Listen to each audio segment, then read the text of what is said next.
Bonjour à tous, aujourd'hui on va parler d'un sujet passionnant, la relation entre le cours du Bitcoin, que vous voyez ici en orange, l'or et l'argent. Ces trois actifs sont souvent considérés comme des valeurs refuges, mais leur comportement sur les marchés est en réalité bien différent.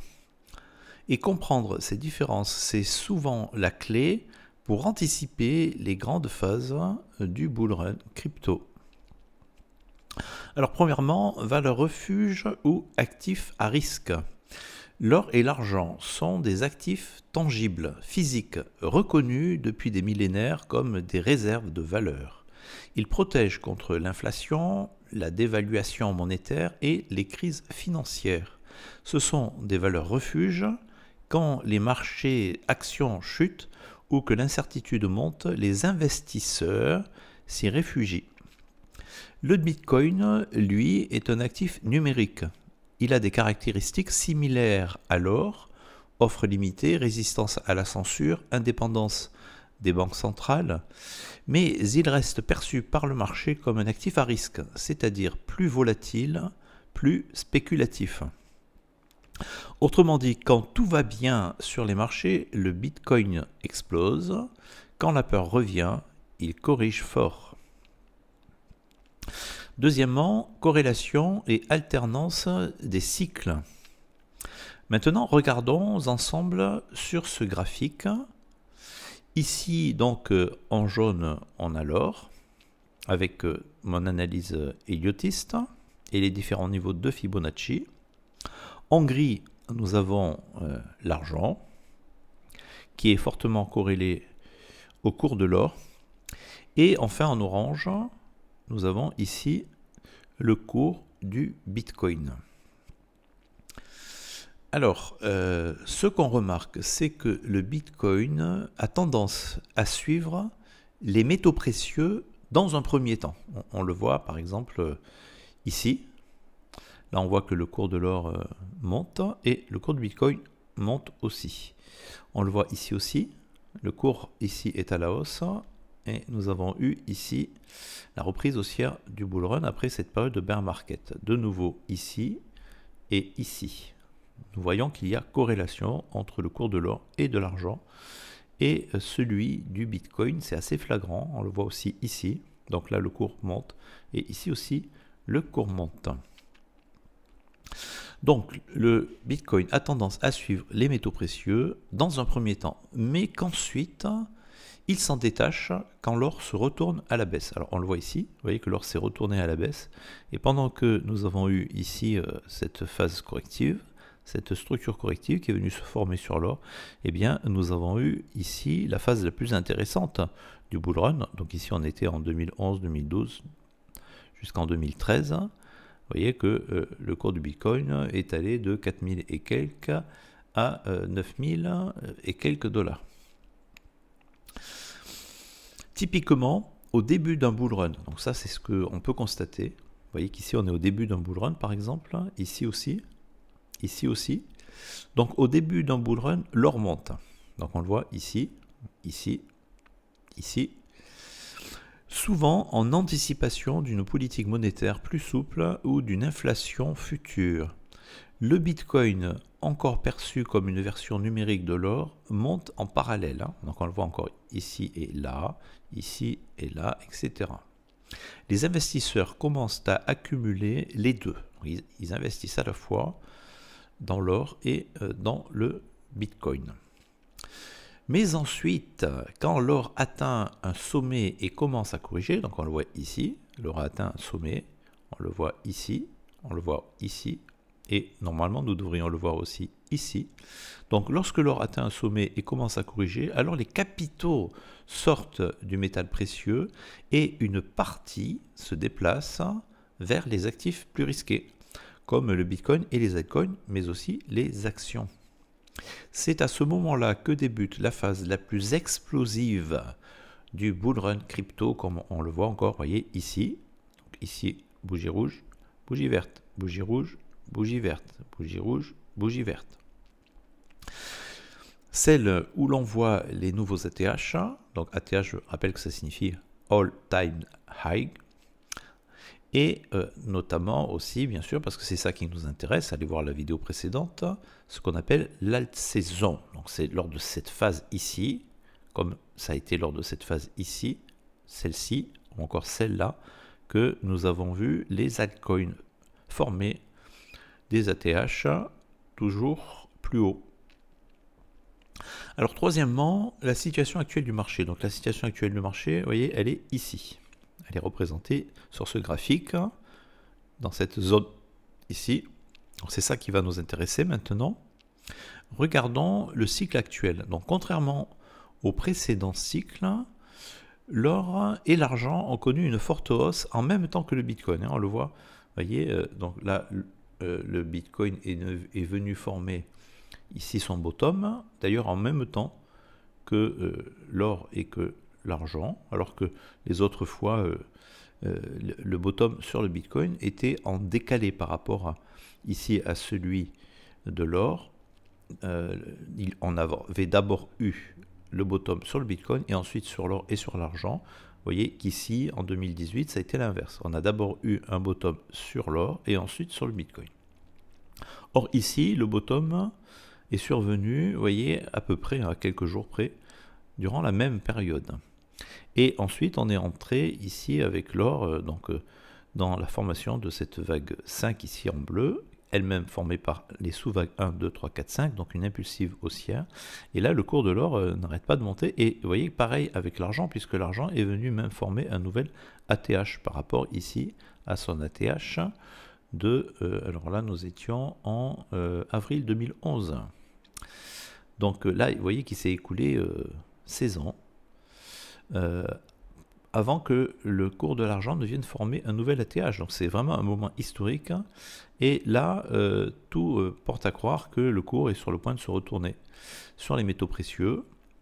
Comme je l'ai indiqué ici, alors on a des divergences du RSI, on a la structure ici, donc 1, 2, 3, 4, 5, et une vague 5 qui est déjà très prononcée.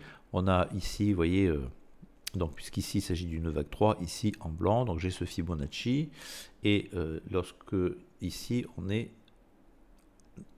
a atteint les niveaux 161,8. Vous voyez, on est ici au 161,8, et pour une vague 3, c'est un objectif qui est tout à fait courant. C'est l'objectif le plus commun pour une vague 3, donc je vais le mettre un peu plus en évidence ici, pour que vous compreniez mieux de quoi je parle. Voilà, donc vous voyez qu'ici, ça c'est 161,8 ici. Là c'est 261,8, là c'est 100%.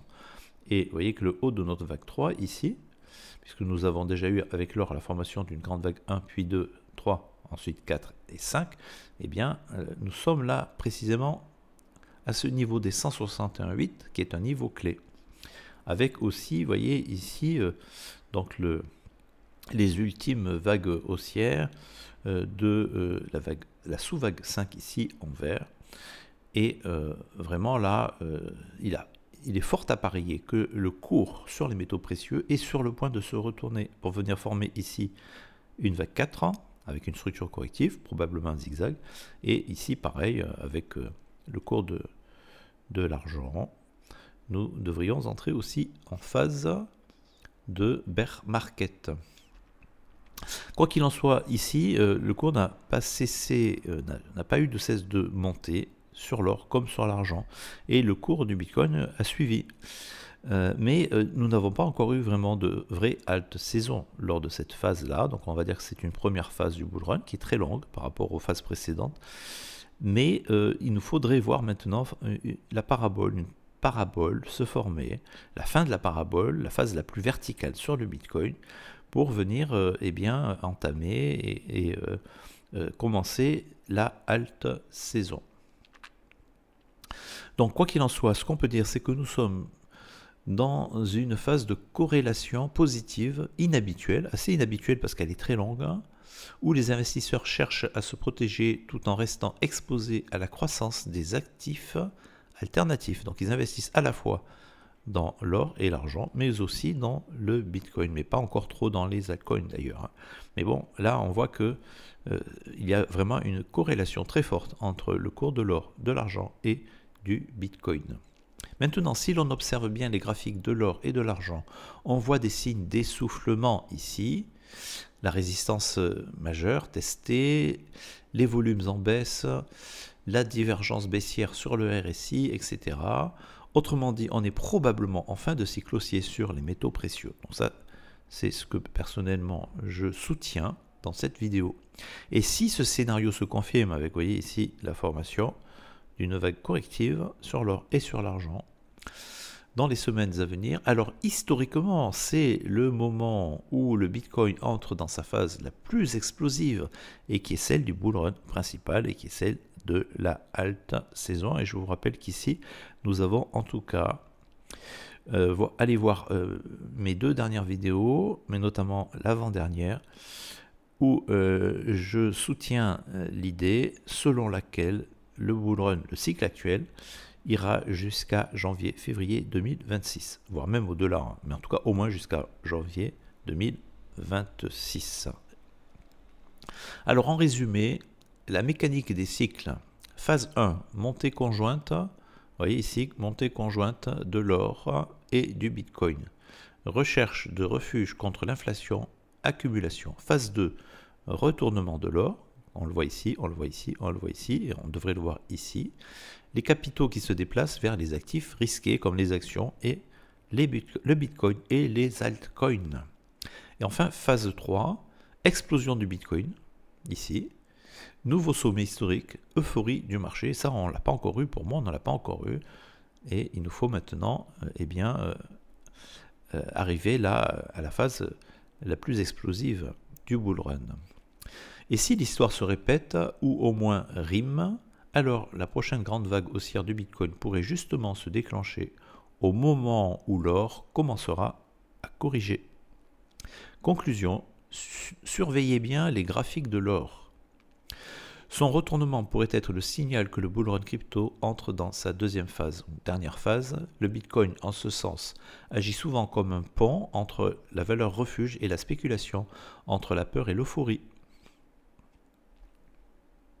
Je reviens ici sur mon analyse idiotiste du cours du Bitcoin que j'ai déjà présenté dans les vidéos précédentes. Mais vous voyez qu'ici, ce que nous voulons voir maintenant c'est venir se former cette impulsive, vague 1, 2, 3, 4 et 5, avec les sous-vagues 1, 2, 3, 4 et 5 ici, en jaune, pour venir former la grande vague 5 en bleu et la grande vague 5 en blanc. Je vous rappelle qu'ici, nous avons eu 3 pastilles du H-Ribbon qui indiquent que nous sommes toujours dans une dynamique haussière du Bitcoin et que nous n'avons pas encore eu le P-cycle top qui n'est pas encore apparu ici. Voilà. Et lorsque nous aurons vraiment atteint un top du marché, il n'y a aucune raison valable pour que le P-cycle top ne vienne pas ici se manifester. Sur ce, je vous dis à très bientôt. Prochaine vidéo, l'analyse conjointe du cours de Bitcoin et du S&P 500 ainsi que celui du DXY, l'indice dollar. Voilà, ici, dorénavant, la chaîne est en partenariat aussi avec l'exchange MEXC. Elle l'était déjà avec la plateforme Bitgate, elle est dorénavant aussi avec celle-ci. Ces plateformes n'ont pas encore l'agrément PSAN France. Il n'y en a pas beaucoup qui l'ont. Il y a la plateforme Binance. Vous voyez qu'on a aussi OKX, Coinbase évidemment, Kraken. Il n'y en a pas tant que ça. Et cela n'empêche pas évidemment d'utiliser ces plateformes. Vous pouvez très bien acheter de la crypto-monnaie sur l'une ou l'autre de ces plateformes, même sans agrément PSAN. L'important ici, c'est le score de, vous voyez ici le trust score, le score de confiance. Ça c'est très important parce que ça veut dire que là, lorsque vous achetez des crypto-monnaies et si vous laissez vos investissements sur ces exchanges, eh bien vous avez quand même un maximum de garanties comme quoi ces plateformes ne vont pas faire faillite, ne vont pas nous jouer le coup de l'exchange FTX à l'époque pour ceux qui ont connu. Là, vous avez quand même beaucoup plus de garanties avec, vous voyez, ici la note de 10 sur 10, c'est le maximum. Hein. C'est-à-dire qu'ici, avec MEX, on a la même note que pour Binance.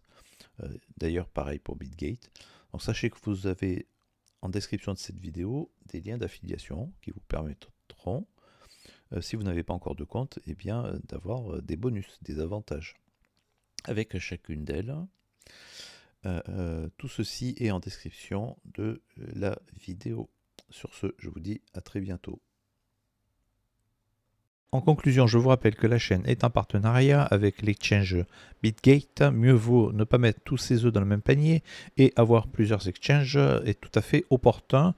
Sur CoinMarketCap, parmi le top des plateformes d'échange de produits dérivés sur crypto-monnaie, BitGate est classé en numéro 4 pour les produits dérivés et Oconta en numéro 6, donc un excellent exchange, dont vous trouverez un lien d'affiliation en description de cette vidéo.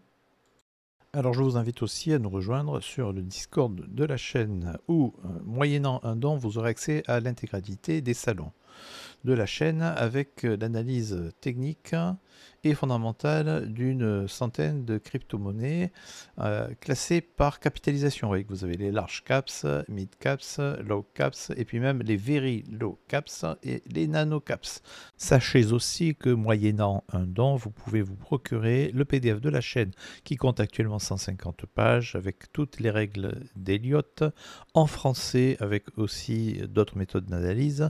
Et vous voyez que l'intérêt ici, c'est qu'il vous suffit de cliquer sur la rubrique, par exemple, vague motrice, pour avoir toutes les règles de l'Elliott Wave résumées ici en quelques lignes et avec aussi des schémas. Donc c'est particulièrement pratique pour apprendre à maîtriser l'Elliott Wave.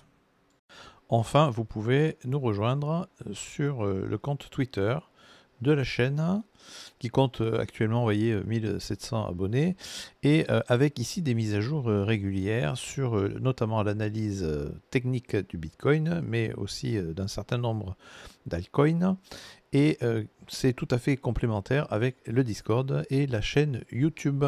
Sur ce, je vous dis à très bientôt.